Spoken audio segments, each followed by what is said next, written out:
Lewanika. Ambassador, welcome to the program. Thank you. How did tackling corruption become a driving force in Zambian politics? In 2001, we had an election towards the end of that year. And the new president who won, actually that was part of his own program and goal. And he said zero tolerance for corruption. And he really made it a great crusade in the country, and it started to spread even to the neighboring countries. How rife was the problem of corruption before that changeover happened, and what kind of damage had it caused to the fabric of Zambian society? Actually, since we got our independence, we really didn't have corruption, but we had 10 years between 1991 and 2001 when corruption really thrived and spread. And 10 years really is a long time for corruption to spread, because it's like a cancer. It spreads and it goes deep, and it sort of influences the people's attitude. So it was quite a fight and a lot of courage and bravery to say this one is going to go, and it was the #1 priority of the administration in 2001. So talk a little bit about the intervening years. What is your government's scorecard? Right now, actually, we are passing with flying colors. Because it has been 8 years of that crusade. And the impact actually and the deterring people from corruption is even higher, because many people now talk that don't you dare to do corruption, the government doesn't like corruption, and they have engaged a lot of the citizens to be really anti-corruption. And there was an anti-corruption commission set up, led by a very powerful and very serious woman lawyer, and she really took it all over Zambia.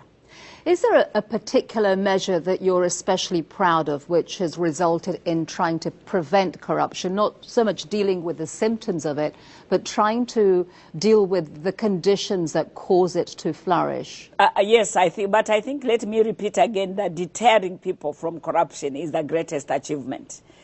People now think twice before they engage in corruption. And I think the other measure is to speak about it and also to engage children. We have the Anti-Drug Enforcement Commission, anti-corruption, and these are discussed also with young people in schools.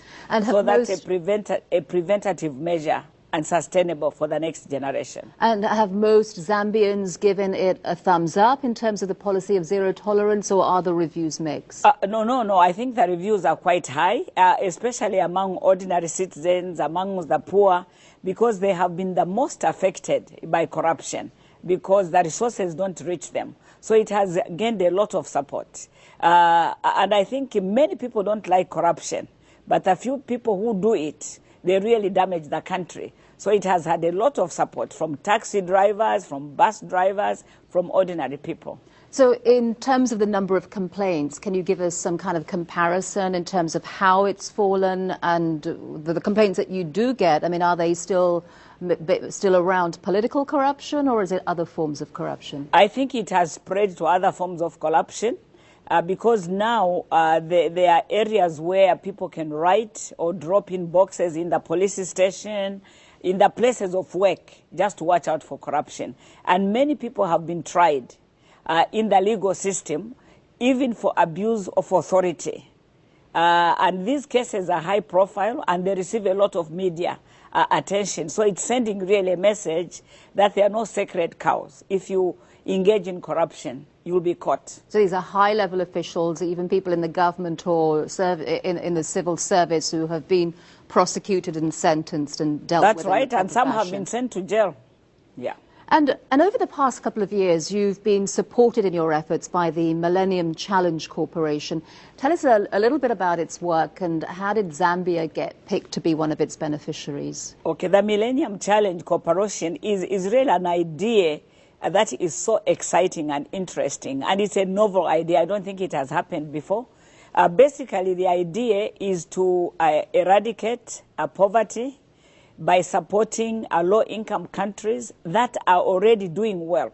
They have a program to do well, they are trying to do well, but they don't have enough resources. So the Millennium Challenge Corporation supports those countries so that they can do better what they are doing.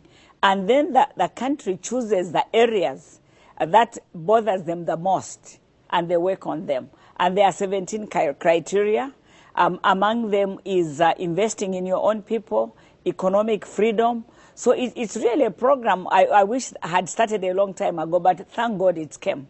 It's innovative, it's creative, it puts the ball in the court of the country themselves, they own it, and it's sustainable. So this is a grant, it's not aid, and this is a U.S. government corporation that's given, what, something like $22 million and upwards? It's much more than that. It's a U.S. government effort, and the government on the program, they work on the areas, they identify the areas where they need most. And Zambia first qualified for a threshold, which is just before you get the actual compact. That's when we had 22 million US dollars, and the government had chosen, of course, to work on anti-corruption, to go further than that, and that support was very helpful.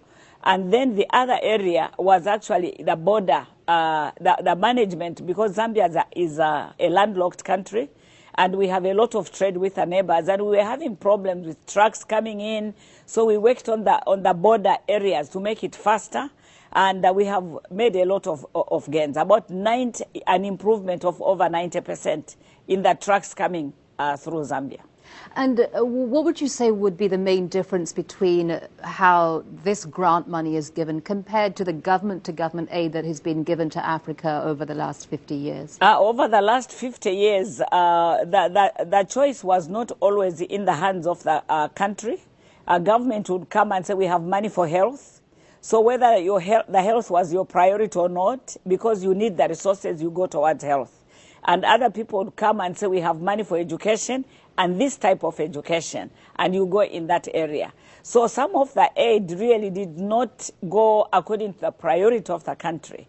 The difference with the Millennium Challenge Cooperation, it goes with the priority of the country own it, and they will always own it, and it's sustainable. And as you say, there's very stringent criteria that you also had to meet as well. That's right. And you have to keep to those points high. If you drop in those points, you can lose some of the support.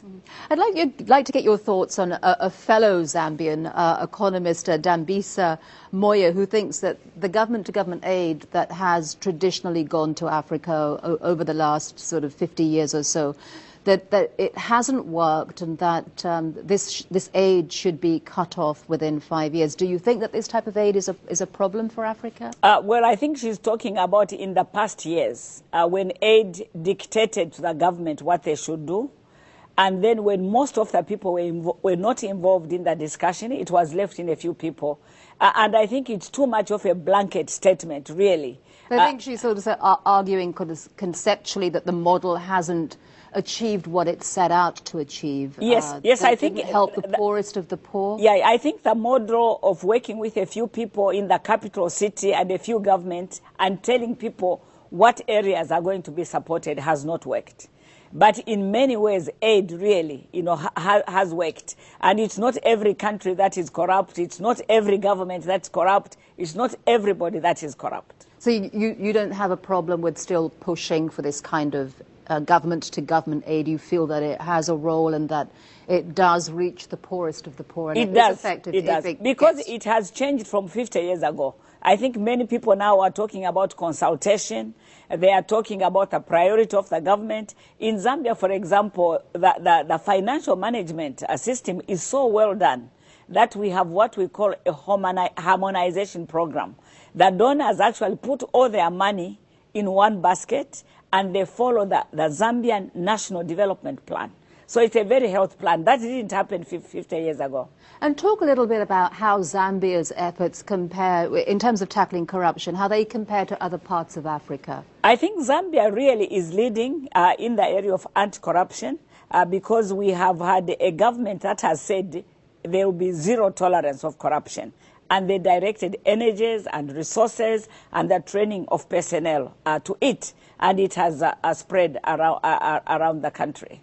What about other parts of Africa? I mean, are they following your example? I mean, which countries do you think would really benefit from the kinds of steps and measures that you've taken in Zambia? I think we are really talking about a new Africa in the last decade or 2 decades. It has really changed. It's not the Africa of 50 years ago, when you had emperors, when you had dictators, when you had a lot of military coups. We have a different type of leaders. First of all, they are not staying